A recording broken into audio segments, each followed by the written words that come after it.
இந்த இணை வைப்பு கொள்கையை, இந்த சூனியத்திற்கு வக்காலத்து வாங்கக்கூடியவர்களை நீங்கள் 4 கேள்வி கேட்டங்கன்னா ஒளருன்னு உளறாங்க. என்னடா இது சூனியம் சொல்லி இவன் ஒரு மாதிரி ஆயிட்டானே என்று உளரக்கூடிய நிலைமையை பார்க்கிறோம். எப்படி? உதாரணத்திற்கு இந்த சூனியத்தை நம்பக்கூடியவர்கள், ஏப்பா சூனியம்னு ஒன்று இருக்குது, அதனால் பாதிப்பு ஏற்படும், சூனியக்காரனுக்கு அல்லாஹ் நாடுனா நடக்கும்லாம் சொல்கிறியப்பா, சூனியம்னா என்னப்பா, அது உனக்கு எப்படி தெரியும்ப்பா, அதுக்கு என்ன அறிகுறி? இப்போ காசநோயின் அறிகுறி போர்டில் போட்டிருக்காங்க, ஆஸ்பத்திரியில் இருக்குது. சர்க்கரை வியாதி அறிகுறிகள் இருக்குது, கேன்சர் அறிகுறி இருக்குது, சூனியம் அறிகுறி என்னப்பா கொஞ்சம் சொல்லுங்களேன். அது அது அது இருக்கும், எப்படின்லாம் சொல்லவே முடியாது. அதுவும் சூனியமா? இப்போ வயிற்று வலினா டெஸ்ட் பண்ணுறோம், நமக்கு உணருது, போய் சொல்கிறோம். தலைவலினா சொல்கிறோம், கண்டுபிடிச்சிடுறோம். இப்படி என்ன குறை இருந்தாலும் ஸ்கேன் பண்ணுறது தெரிஞ்சிடும். இந்த சூனியத்திற்கு என்ன அறிகுறி? ஏதோ வயிறு வலிக்குமா, தலைவலிக்குமா, திடீர்னு மயக்க வருமா, அது என்ன? அல்லது சூனியம் எனக்கு பிடிச்சிருக்குன்னா எப்படி கண்டுபிடிக்கிறது அப்படின்னு கேட்டால், என்னைக்கு இந்த இணை வைப்புக்கு இவர்கள் வக்காலத்து வாங்கினார்களோ அன்றைக்கே இவர்கள் இஸ்லாத்தினுடைய வழித்தடத்திலிருந்து திரும்பி போய் விட்டார்கள் என்பதற்கு அவர்களுடைய வாக்குமூலங்கள் இன்றைக்கு பார்க்கிறோம். அப்துல்லா பின் பாஸ் என்ற ஒரு பேரறிஞரை சொல்வார்கள். இந்த அறிஞருடைய கருத்துன்னு பேசுவார்கள். இந்த அறிஞருடைய கருத்துன்னு சொல்றதுல இந்த அப்துல்லா பின் பாஸ்ங்கிறவர் எழுதி வைத்திருக்கிறார், ஹுக்கும சிஹ்ரி வல் கஹானத்தி, அதான் புக்கினுடைய பேர்.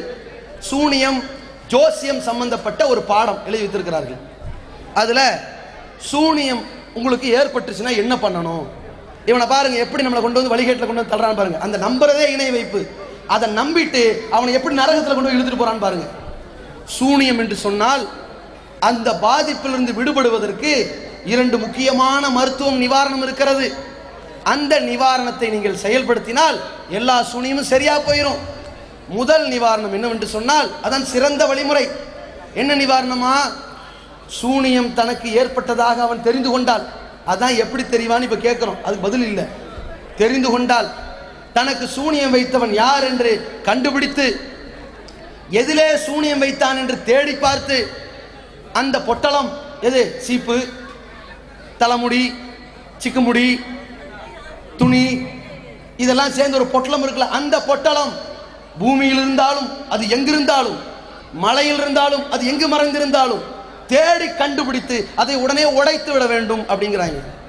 நான் கேட்கிறேன், எனக்கு சூனிய வச்சிருக்கிறத கண்டுபிடிக்கிறதுக்கே இப்ப கேள்விக்கு பதில் இல்லை. சூனிய வச்சதை இப்படி கண்டுபிடிக்கிறது, முதல் அதை சொல்லு. 2வது, அவன் எதுல வச்சாங்கிறது நான் எப்படி கண்டுபிடிக்கிறது? 3வது, யார் வச்சான்னு நான் எப்படி கண்டுபிடிக்கிறது? 4வது, அவன் எங்க வச்சான்னு எப்படி கண்டுபிடிக்கிறது? 5வது, அவன் எனக்குத்தான் வச்சான்னு எப்படி கண்டுபிடிக்கிறது? சொல்லுப்பா. அது மறைவான் ஞானம். ஏடா மறைவான் ஞானமாடா எனக்கு இருக்குது. ஏற்கனவே சூனியக்காரனுக்கு அல்லாஹ்வுடைய ஆற்றல் இருக்குதுன்னு நம்புறானே, இது ஒரு இணை வைத்தல். 2வது என்ன, இவங்களுக்கு பதில் சொல்ல முடியல. ஏன்னு கேட்டா, நபி ஸல்லல்லாஹு அலைஹி வஸல்லம் அவர்களுக்கு சூனியம் வைக்கப்பட்டதா சொல்லப்பட்ட கதை இருக்குல்ல, அந்த கதையில ரசூலுல்லாவுக்கே சூனியம் வைக்கப்பட்டதாக சொன்னது யாராம்? 2 மலக்கு வந்து சொல்லிதான் தெரிஞ்சுதான் ரசூலுல்லாவுக்கு. இப்போ நமக்கு எந்த மலக்கு வந்து சொல்லுவாங்க? அது எப்படியாவது தெரிந்து கொள்ள வேண்டும். எப்படிப்பா நான் தெரிஞ்சுக்கிறது? சொல்லு, ஏதாவது ஒரு அறிகுறியை சொல்லு. சரி, யாரு வச்சா, எப்ப வச்சா, எதுல வச்சா, அவன் எனக்குத்தான் வச்சா, நான் எப்படி கண்டுபிடிக்கிறது? இதெல்லாம் மறைவான ஞானம். அப்ப குல்லா யஅலமு மன் ஃபிஸ் ஸமாவாத்தி வல் அர்லில் கைப இல்லல்லாஹ், வானங்களிலும் பூமியிலும் உள்ள மறைவானவற்றை அல்லாஹ்வை தவிர வேறு யாரும் அறிய மாட்டார்கள் என்று நபியே நீர் கூறுவீராக என்கிற கொள்கை அங்க உடையதா இல்லையா? அப்ப அல்லாஹ்வுக்கு இருக்கக்கூடிய மறைவான ஞானம் அப்படிங்கிற ஆற்றலை இவன் கொண்டு வந்து இங்க வச்சுட்டானா, அடுத்து எப்படியோ தேடி கண்டுபிடிச்சு உடைச்சிட்டா சரியாயிருமா? ஏண்டா அவன் எதையோ ஒரு முடியை தூக்கி நகத்தை தூக்கி வச்சான், அதை உடைச்ச உடனே எனக்கு ஆட்டோமேட்டிக்கா சரியாதுங்கிறிய, இது என்ன? இது இந்த மருத்துவத்துக்கு என்ன ஆதாரம் இருக்குது? இப்படி ஒருத்தர் சூனியம் வைக்க முடியுங்கிறதுக்கு என்ன ஆதாரம் இருக்குது? இது ஒரு பைத்தியகாரத்தனமான ஒரு விஷயத்தை மார்க்கம் சொல்லுமா? இன்ன அஸ்தகல் ஹதீஸ் கிதாபுல்லாஹ், செய்திகளில் மிகவும் உண்மையானது அல்லாஹ்வுடைய வார்த்தைகள், வேதம். அஹ்சனல் ஹதியி ஹதி முஹம்மத், வழிகாட்டுதல்ல மிகவும் அழகான வழிகாட்டுதல் முகமதுடைய வழிகாட்டுதல். இந்த வழிகாட்டுதல் இப்படி ஒரு பைத்தியகாரத்தனம் இருக்குமா? இது ஒரு வழிமுறையா. 2வது ஒரு கூத்து என்ன தெரியுமா? இங்கதான் நீங்க நல்லா புரிஞ்சுக்கணும். இவர்கள் சுயரூபத்தை புரிந்து கொள்ள வேண்டும். ஏன்னா நாம சூனியக்காரன் ஒரு காலத்திலும் வெற்றி பெற மாட்டான்னு சொல்லும் பொழுது என்ன சொல்றோம்? லா யுஃப்லிஹு ஸாயிரு ஹைசு அத்தா, சூனியக்காரன் எப்படி வந்தாலும் ஜெயிக்க மாட்டான் என்று சொல்கிறோம். கேட்டா அது மூசா நபி காலத்தில் வந்த வசனமா. அதாவது மூசா நபி காலத்தில் இருக்கிற சூனியக்காரன் தோத்துருவானா, முகமது நபி காலத்தில் இருக்கிற சூனியக்காரன் ஜெயிச்சிருவானா. இப்படி வைக்கணும்னு சொல்றாங்க. இது மிக தெளிவாக தௌஹீத் ஜமாஅத்து சூனியத்தை எதிர்க்குதுங்க. எனவே நானும் இந்த சூனியத்தை ஆதரிப்பேன்கிற காழ்ப்புணர்ச்சியை தவிர வேறு எதுவும் கிடையாது. ஏன் தெரியுமா? இவர்கள் இன்னொரு மருந்து எழுதி வச்சிருக்கிறார்கள். உங்களுக்கு சூனியம் வைக்கப்பட்டதாக நீங்கள் கருதினால், நினைத்து கொண்டால், ஒரு பக்கெட்டு தண்ணியில கொஞ்சம் 7 இழந்த இலைகளை எடுத்து கல்லால் பொடியாக்க வேண்டுமா. பசுமையான இலைய, பசுமையான இலை எப்படி பொடியாக்குன்னு தெரியல, சரி ஓகே சொல்லு. கல்லால் பொடியாக்கி அந்த 7 அந்த இழந்த இலையை பொடியாக்குனதுக்கு பிறகு அந்த தண்ணீரில் போடுகிற பொழுது குல்ஹுவல்லா சூரா ஓதணுமா, குல்லோ ரப்பில் ஃபலக் ஓதணுமா, குல்லோ ரப்பின் நாஸ் ஓதணுமா, ஆயத்துல் குர்சி ஓதணுமா. அதை எடுத்து ஊத்தும் பொழுது லா யுஃப்லிஹு ஸாயிரு ஹைஸ்வதா, சூனியக்காரன் எப்படி வந்தாலும் ஜெயிக்க மாட்டான்னு சொல்லணுமா. உடனே இருக்க சூனியம் ஓடி போயிருமா. அடப்பாவியலா, சூனியக்காரன் எப்படி வந்தாலும் ஜெயிக்க மாட்டான்னு நாங்க தாவா பண்ணி செய்தால் அந்த இணை வைப்பின் பக்கம் போகாதீர்கள் சொன்னா அது மூசா நபி காலத்து சூனியன் விளக்கம் சொல்பவர்கள் இப்ப என்ன சொல்றாங்க, உனக்கு சூனியம் வச்ச மாதிரி நம்புனா ஒன்றும் பிரச்சனை இல்லை, அந்த நோய் நிவாரணமாக இருக்கு, தண்ணியை தூக்கி தலையில் ஊற்றும் போது லா யுஃப்லிஹு ஸாயிரு ஹைஸ்வதா, சூனியக்காரன் எப்படி வந்தாலும் ஜெயிக்க மாட்டான்னு ஊத்துனா எல்லாம் சரியா போயிருங்கிறான். இது என்ன ஸ்டைல்ல நம்மளை கொண்டு போய் விடுற மாதிரி தெரியுதா? எது சூரத்துல் ஜின்ன 40 வாட்டி போனா ஜின்னு வசப்பட்டுரும் இப்படின்னு ஒரு காலத்தில் சொன்னாங்க. ஜின்னை வச்சு ஏமாத்தினவன் அவனுக்கு நம்ம பதில் கொடுத்தோம். அப்படியா? அப்ப சூரத்துல் நிசா பெண்கள் அப்படிங்கிற அத்தியாயம் 40 வாட்டி ஓதுனா பெண்கள் வசப்பட்டுருவாங்களாமா சொல்லுங்க. சூரத்துல் ஃபீல் அலம் தர கைஃப ஃபஅல ரப்புக யானை அப்படிங்கிற அத்தியாயம், அதை ஒரு 40 வாட்டி ஓனா யானை எனக்கு வசமாயிருமா, ஏய் வா இங்க அப்படின்னா யானை வந்துருமாப்பா. இப்படி எல்லாம் நம்ம திருப்பி கேள்வி கேட்டோமே, இதே ஸ்டைல நம்மளை கொண்டு போய் விட்டாங்க பாருங்க. அதாவது சூனியத்தால் பாதிப்பு ஏற்படாது, சூனியக்காரன் ஜெயிக்க மாட்டான்னு சொன்னா இதை நம்பாத. எப்படியா? இந்த குரான் உயிரோடு இருப்பவர்களுக்கு நேர்வழி காட்டும்னு சொல்லக்கூடிய இந்த குரானை இறந்து போனவர்களுக்கு ஓதி கொடுக்குறானே, ஓதி சேர்க்கிறானே. இறந்து போன பிறகு உன்னிடம் ஒருவர் வருவார், 2 பேர் வந்து கேட்பார்கள், உன் இமாம் யார் என்றால் குரான் என்று சொல்லு, இப்படிலாம் சொல்லி கொடுப்பாங்களே. இதே ஒரு வழிகேட்டில் கொண்டு போய் இந்த சூனியக்காரர்கள் நம்மை தள்ளுகிறார்கள். மிக தெளிவாக புரிந்து கொள்ள வேண்டும், அல்லாஹ் தன்னுடைய ஆற்றலை உலகத்தில் எவனுக்கும் கொடுக்க மாட்டான். அல்லாஹ் சொல்கிறான், ஏன்பா நான் வந்து என்னுடைய ஆற்றலை அடுத்தவனுக்கு கொடுப்பேன், நீ ஏத்துக்கிறியா? நீ ஏத்துக்கொள்வாயா?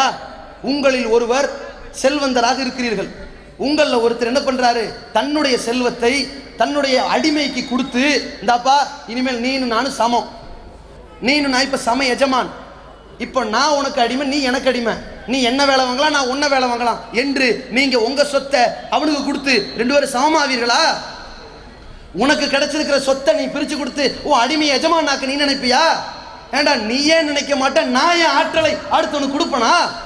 சிந்தித்து பார்க்க மாட்டார்களா என்று அல்லாஹ் மிக தெளிவாக கேட்கக்கூடிய அந்த இறை வசனங்கள் போதிக்கின்றது. அல்லாஹ்வுக்கு இருக்கக்கூடிய ஆற்றல் இந்த உலகத்தில் யாருக்கும் இல்லை என்பதை மிக தெளிவாக புரிந்து உணர்ந்து நாம் வாழ வேண்டும். இப்படிப்பட்டவர்கள் அல்லாஹ்வுக்கு நிகராக அவுலியாக்களுக்கு ஆற்றல் இருக்கிறது சொன்னா அவர்கள் மிக தெளிவான இணை வைப்பாளர்கள். அல்லாஹ்வுக்கு இருக்கக்கூடிய ஆற்றல் சூனியக்காரனுக்கு இருக்கிறது என்று நம்பினால் இவர்களும் இணை வைப்பாளர்கள் என்பதில் மாற்று கருத்து கிடையாது. உங்களிடத்தில் சொல்வதற்கு காரணம், இணை வைப்பாளர்களுக்கான சில உறவு முறைகளை மார்க்கம் சொல்கிறது. அல்லாஹ் தன் திருமறையிலே சொல்கிறான், வலா தன்கிஹுல் முஷ்ரிகாத், முஷ்ரிக்கான பெண்களை திருமணம் முடிக்காதீர்கள். இணை வைத்தார்களா? அவர்களிடத்தில் சூனியக்காரனுடைய ஆற்றல், அல்லாஹ்வுடைய ஆற்றல் சூனியக்காரனுக்கு இருக்குது நம்புறானா? இது போன்ற சூனிய நம்பிக்கை இருக்குமானால் அந்த பெண்களை திருமணம் முடிக்காதீர்கள். அவன் தௌஹீத் வேஷம் போட்டு யார் வந்தாலும் சரி, உங்களுடைய பெண்களை அந்த மணமகன்களுக்கு கொடுக்காதீர்கள். திருமண உறவை இணை வைப்பாளர்களிடமிருந்து புறக்கணித்துக் கொள்ளுங்கள். இரண்டாவது, பெருமானா ஸல்லல்லாஹு அலைஹி வஸல்லம் அவர்களுக்கு அல்லாஹ் சொல்கின்றான், மா கானலின் நபியி வல்லதீன ஆமனு யஸ்தக்ஃபிரு லில் முஷ்ரிகீன், இறை நம்பிக்கை கொண்டவர்களுக்கும் இந்த இறை தூதர்களுக்கும் இணை கற்பித்தவர்களுக்காக பாவ மன்னிப்பு தேடுவது கூடாது என்று அல்லாஹ் கட்டளையிட்டிருக்கிறான். அந்த அடிப்படையிலே இணை வைத்திருப்பார்களேயானால், அவர்களிடத்திலே தர்கா வழிபாடு இருக்குமானால், அவர்களிடத்திலே சூனிய நம்பிக்கை இருக்குமானால் அவர்களுக்காக நான் பாவ மன்னிப்பு தேடக்கூடாது. அப்படி ஒருவன் தன்னை தௌஹீத்வாதி என்று சொல்லி சூனிய நம்பிக்கையிலே உறுதியோடு இருப்பானே ஆனால் அவனுடைய ஜனாசாவிற்கு தொழுகை நடத்தக்கூடாது, அவனுக்காக பாவ மன்னிப்பு கேட்கக்கூடாது என்பதில் தெளிவாக இருங்கள். அதே போல சூனியக்காரர்களுடைய நம்பிக்கை ஒருவனுக்கு இருக்குமானால் அந்த இணை வைக்கக்கூடியவன் பின்னால் நின்று நாம் தொழக்கூடாது. எப்படி தர்கா வழிபாட்டுக்காரன் அந்த முஷ்ரிக்கீன்களுக்கு பின்னால் நின்று நாம் தொழக்கூடாது என்று வைத்திருக்கிறோமோ, ஜும்மாவுடைய தொழுகையாகட்டும், பெருநாளுடைய தொழுகையாகட்டும், மற்ற 5 வக்து தொழுகையாகட்டும், எந்த இடத்தில் போனாலும் சரி, இவன் தர்கா வழிபாடு இருக்குது, இவன் முன்னாடி தொழமாட்டேன் என்று ஒதுங்குவது போல, இவனிடத்திலே மௌலிது ஓதுதல் இருக்கிறது, இவன் பின்னால் தொழமாட்டேன் என்று ஒதுங்குவது போல, இவனிடத்திலே சூனிய நம்பிக்கை இருக்கிறது.